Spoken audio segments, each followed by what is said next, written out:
Excuse me, can I ask you guys a few questions real quickly? Real quickly. Do you remember a self-styled crime fighter, a vigilante who called himself Major Justice? No. No. Doesn't ring a bell at all? No, not at all. Not at all? No. Do you remember a self-styled crime fighter here in the city, a vigilante by the name of Major Justice? No, I don't. Never heard of him. No, I don't. No. Not at all.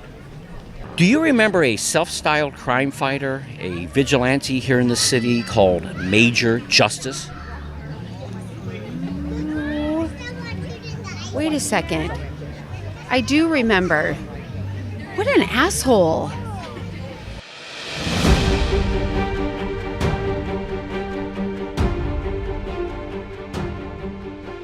It has been nearly 40 years since the world last heard from him.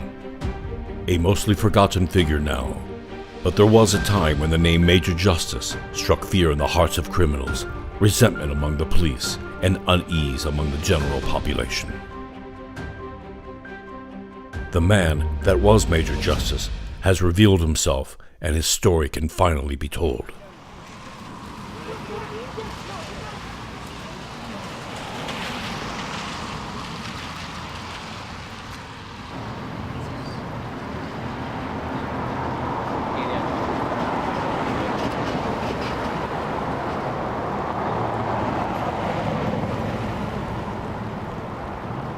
I would not consider myself a vigilante. I was a soldier dedicated to bringing justice to this world. Not just a little bit of justice, but major justice. You don't catch criminals by being a wuss, a numbnut, if you will. You've got to get out there and take it to them. You've got to take it to them. And that's what I do. Yeah, he was kind of an asshole, but, in a way he had to be, because he was out there to do good. Sure, he'd pummel the crap out of some guy, but, there was always a reason for it. It was not just unabashed assholeness, there was a reason behind it. Born in 1936, Jack Lee was the only child to John and Joanna Lee.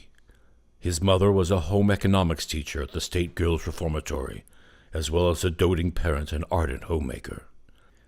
Sadly, she died in a household accident when Jack was a small child, while, in an effort to create a better toilet bowl cleaner, she reinvented mustard gas. Jack's father was a former bare-knuckles boxer and a proud patriotic veteran of World War I. Wounded below the waist in action at a frontline brothel during the Battle of Chateau Thierry, for which he received the Purple Heart. He always instilled upon me the importance of serving your country in some way. Couldn't serve in the Second World War as a soldier, but he did serve as a model for Uncle Sam, the symbol of our nation. After the war, he still, maybe went a little off kilter. He still thought he was Uncle Sam. He wore the costume all the time. Even as the father's mental state slowly slipped away, he continued to raise his son as best he could. By the time Jack entered high school, he had grown into a determined, uncompromising individual. I wasn't the best of students. I played football. I liked to tackle people. They made me hall monitor. I was named best hall monitor 3 years in a row. Nobody tried to get by me without a hall pass. If you don't have a pass, you gotta hold it. Get back in there. Ever striving to meet his father's high expectations, Jack joined the military immediately after graduating from high school. I chose the Marines because they're the toughest. I wanted to be challenged. I felt I had been a great Marine, but they didn't let me re-up for another tour because they thought I was too gung-ho. I don't know how you can be too gung-ho as a Marine, but that's what they thought.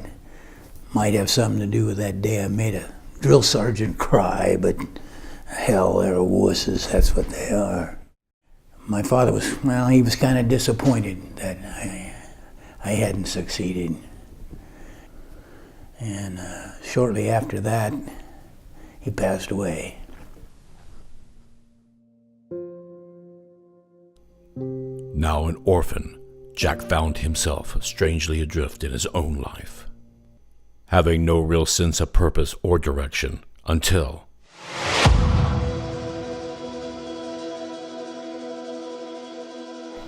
crime was going up because there were no police out there. And I thought, here's my chance. Here's a way I can be something that my dad would have wanted me to be. Do something about this crime wave. You know, he once said, sometimes what some people need is just a little bump alongside the head. the bump alongside the head soon became a thunderous skull-crushing blow as Jack Lee, under the guise of Major Justice, tore into the fray. I remember one time he grabbed one of my henchmen and he hit him so hard in the head, so hard that his head exploded. I mean, really, his head exploded. Who in the world does that? The guy's psychotic. I swear, he's psychotic. He would think nothing about taking you out. You know what I'm saying? But then again, at the end of the day, we're not good people. As the years passed, Major Justice's carnage continued and his reputation spread. But Jack had already begun to think long-term about a possible successor. Batman had Robin. Green Hornet had Kato. The Lone Ranger had Tonto. I figured I needed a sidekick too. How did I meet Major Justice? Well, I was his paperboy. Lived about a block and a half down from where I was at. And, you know, I used to go by his house every day on my route, you know, and I'd see him outside yelling at some poor kid who happened to cross his lawn, you know, or, you know, yell at some neighbor lady because the dog took a crap in his front yard. But he was pretty intense, but, yeah, that's how I met him. I was his paperboy. Billy Hudson had been raised by his grandparents since the age of 8. His parents, Claude and Eugene Hudson, were Baptist missionaries who had left their child in the grandparents' care before heading out to their next posting deep in the mountain jungles of New Guinea, with predictable results.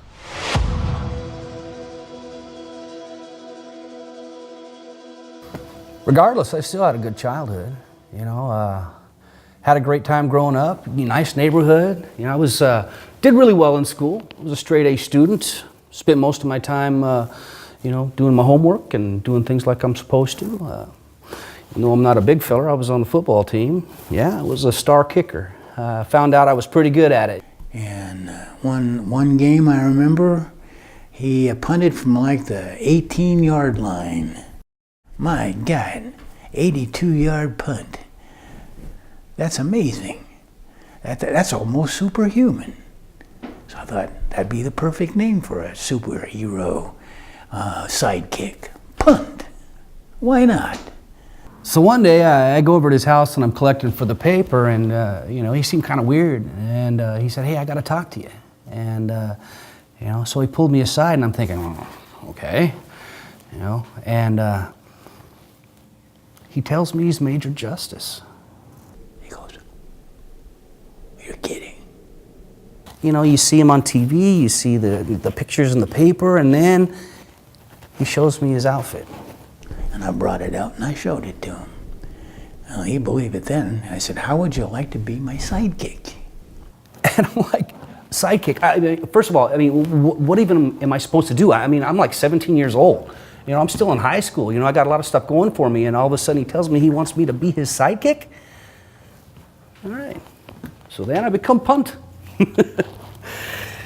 Yeah, I never really liked that name.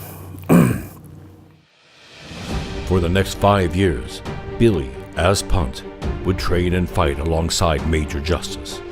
The experience left a lasting impression on the youth. What was it like fighting crime with Major Justice? Oh my God, it was insane. I mean, he was like a berserker. I watched him sitting here smacking a guy in the face with both hands, just boom, boom, boom, boom, and he says, "How's that for the cabbage?" I still don't even know what that means, but my God, it was intense. So Major Justice is taking them up, boom, boom, boom. And I'm just waiting for an opening. Because I'm small, wiry, you know, and I see my opening and I, boom, kick him right in the balls. And I tell you, that'll take a man to his knees. I don't care who you are or how big you are, you kick a man in the balls and that touches his soul. Yeah, Major Justice, you could, stand face to face with him and he'd throw punches. That was fair, but this little shit, he'd kick you in the balls. Oh, man. First rule, wear a cup. That little shit. You don't kick a man in the balls. You don't do it, huh? I always wanted to have a family.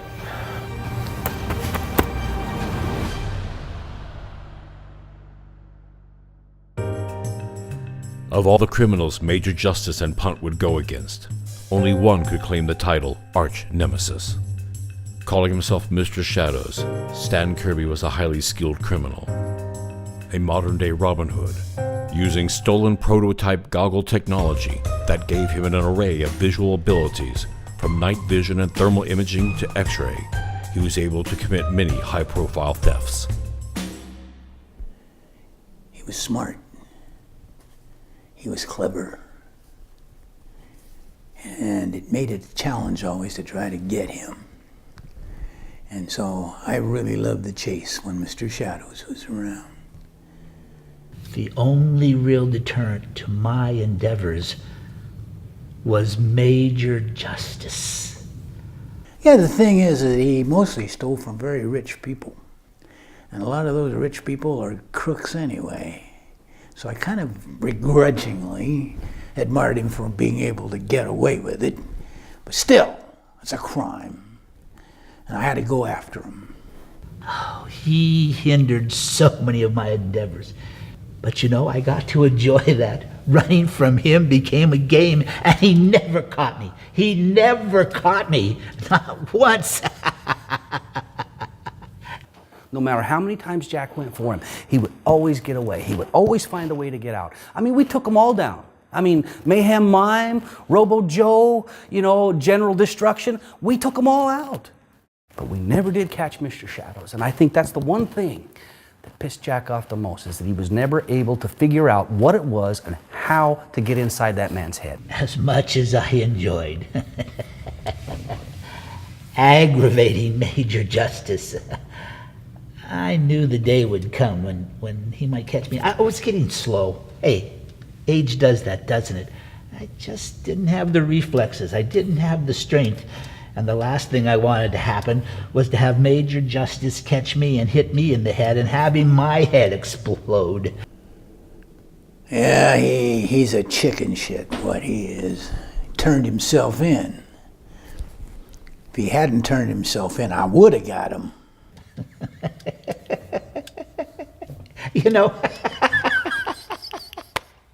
The best thing about all of this is that Major Asshole is out there, pissed as hell, because he didn't catch me and put me in here.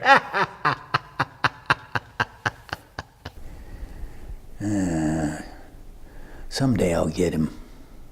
He's in prison now, so I can't do much about it. But he never got the Major Justice treatment that he deserved.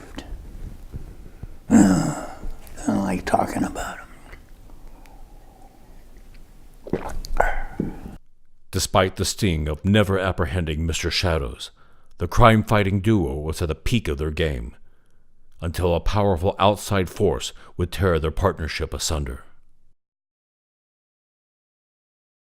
Missy Ling was a former Olympic gymnast and an erotic performance artist, supplementing her income with a side career as a cat burglar. She had not only confounded the police, but had stirred the imagination of pubescent boys throughout the greater Metroville area. A pleasant and a terrible experience to remember. She was a villainess. One of the tough ones, too. Did you know that you can put a man in a headlock with your legs? You really can. I mean, if you're well trained. It helps to have the training. But you really can do that. And after they pass out, they have a lot more respect for you later on. They really do. I think most men probably at some point in their life say they want a little love and a little tenderness. And that was a mistake. It was never easy, I'll be honest. It was never easy. We were from two different worlds. I knew if I ever caught her, I couldn't treat her like I treated most of the criminals I caught. I couldn't punch her, or at least not in the sense normal punch means. One night, I was in a jewelry store, and there was Jack, Major Justice. And we had a little bit of a go there, and he roughed me up a little bit. After that, I kind of just thought, that's the man for me. I mean, he was really, I wish you could have seen him back then. He was really something. What a man. So I got sentenced to a short stay. It wasn't much. And who was waiting for me when I got out? Who do you think? It was Jack. There he was. Maybe 3 months later, we were married. I think maybe I kind of convinced her to lay off the villainess and start doing some other kind of essin', you know what I mean? I mean, the sex was amazing. I can't even tell you how amazing it was. You know, a girl's got needs. And really, he was right there. He was right there. Oh, the real sad thing about Missy, though, was she kind of drove a wedge between me and my sidekick. He was a burr under my saddle, I'm telling you. I mean, literally, a burr under my saddle. I had a saddle. You know, that bitch was crazy. I mean, she would try to kill us like every other day. Of course I tried to kill them. I think everybody tried to kill them. Everybody I knew would have been happy to see them dead. Really, I don't know anybody who wasn't trying to kill them. You know, I'd do anything for the man.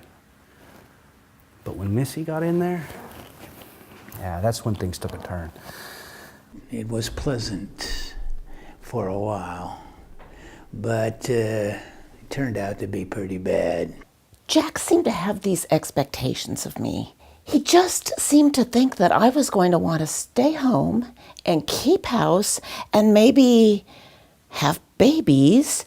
And, well, Missy just doesn't do that kind of thing. We ended up divorcing. I wear this ring to remind me that I was married once and I'll never do it again. I tried, but honestly, I'm not really wife material. Divorced, and with Punt no longer by his side, the toll of years of crime fighting began to weigh heavy on him. The drive and enthusiasm of the younger days no longer apparent. I continued for a couple more years, beating dumb old assholes all the time. Didn't bring any pleasure. Meantime, Punt and I had broke up, so I just decided to throw in the towel.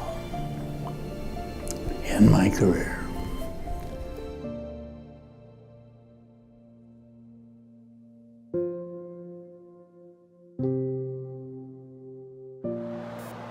Punt was here a while ago. He wants me to go into assisted living. Crap, assisted living. I can still show him how the cow eats the cabbage, believe me on that. They're not gonna put me in no assisted living. You know, eventually you have to think about it. What happens when a superhero gets old? What are you gonna do then? You know? Come live with me in my studio apartment? I mean, can you imagine that? We'd be at each other's throat. You know, I saw this movie once. It was called They Shoot Horses, Don't They? The idea, I guess, is when a horse is come to the end of its line, can't do the things they used to be able to do, they just put them out of their misery, you know what I mean?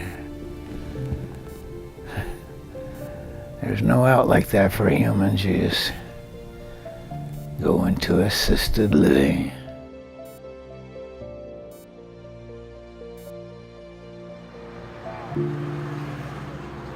It has been such an honor having Major Justice here. I mean, Mr. Lee here at our facility. Although there have been some challenges as he adjusts to his new surroundings, and there have been a few miscommunications with him and the other residents as they learn to interact with each other. And recently there was an incident between him and a member of our staff. Incident? He put me in a headlock. I asked him, do you need some help going to the bathroom? And the son of a bitch put me in a headlock. It's been interesting.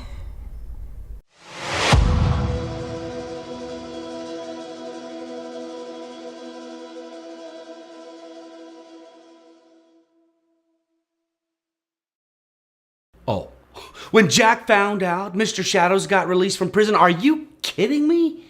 It pissed him off. He spent all of his life fighting this guy, and all of a sudden he's free and clear, and Jack's in assisted living? Are you kidding? I was over the moon. When I finally got the news that Uncle Stan was getting out of prison, I was so excited. So I drove down to pick him up, and the warden actually walked him to the gate. He had his arm around him, just tears in his eyes. Big old bear hug. Oh. He was like a friend to me. He was my confidant. He made me a better warden. And I don't know what I'm going to do without him. I really don't know what I'm going to do without him. I love him. So I brought Uncle Stan home, but over the weeks, I started getting worried about him. He has vision problems from all of those years of wearing those damn goggles. And I worked during the day, and so he was left alone most of the time, and I didn't want him getting lonely or bored, and I was afraid he was getting depressed. But still, I was surprised when he suggested going into assisted living. And he had really done his homework. He knew exactly which facility he wanted to go to. He was almost giddy about it. So, long story short, we checked it out, and he loves the place. And as luck would have it, that's where I met this handsome gentleman. I met Billy. I just visited Jack and was on my way out when we locked eyes on each other. It was this instant connection. One thing led to another, and before you know it, bam! We're married. We had the sweetest little reception and ceremony. I'll never forget it. You know, if you really think about it, we owe all of our happiness to those two old coots. I hope they don't kill each other.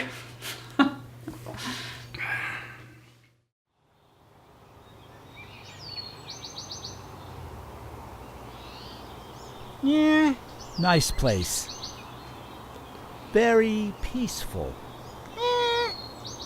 Almost too peaceful. What? I'm antsy. I need action. I've got to have adrenaline pumping through my body again. Why don't you go bungee jump? That might help. Oh, no. Huh? No. No? How about climbing a mountain? No. I'm thinking about getting back in crime. Crime? Crime? You know, my business is catching criminals. I would catch you so fast you wouldn't know what hit you. Why, I would take that arm, pull it off your body, and beat you over the head with a bloody stump. I will show you how cows eat cabbage. How what? Cows eat cabbage. What the hell does that mean? Figure it out. Figure it out. One way or another, I'm gonna find you. I'm gonna get you one way or another. I'm gonna find you. I'm gonna get you. Gonna get you.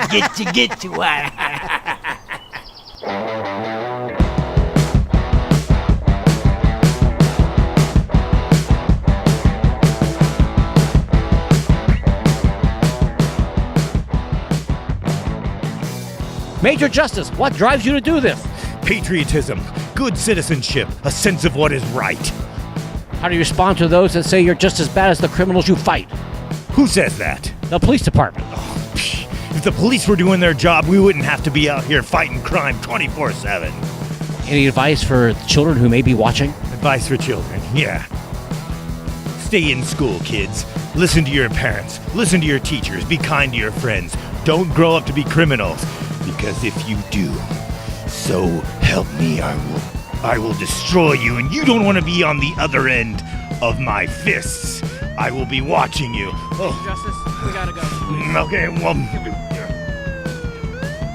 All right, remember, kids, I am watching you.